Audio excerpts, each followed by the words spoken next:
સાવલીના Vadodara road પર અકસ્માતની ઘટના બની છે અને જેમાં બાઇક પર સવાર બંને યુવકો ગંભીર રીતે ઇજાગ્રસ્ત થયા છે।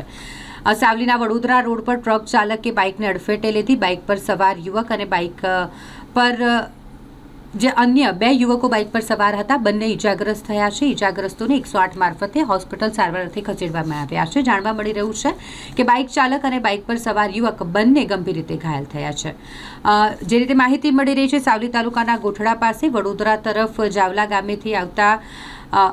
ગામેથી વડોદરા તરફ જતા આ બાઇક સવાર યુવકોને અકસ્માત નડ્યો છે। ટ્રક ચાલકે બાઇકને અડફેટે લીધી એટલે બાઇક ચાલક અને બાઇક પર સવાર યુવક બંને ગંભીર રીતે ઇજાગ્રસ્ત થયા છે। એટલે બંનેને હોસ્પિટલ ખસેડવામાં આવ્યા છે। સાવલી પોલીસને આ અંગેની જાણ થતાં જ સાવલી પોલીસ પણ ત્યાં પહોંચી ગઈ અને પોલીસ દ્વારા વધુ કાર્યવાહી કરવામાં આવી છે।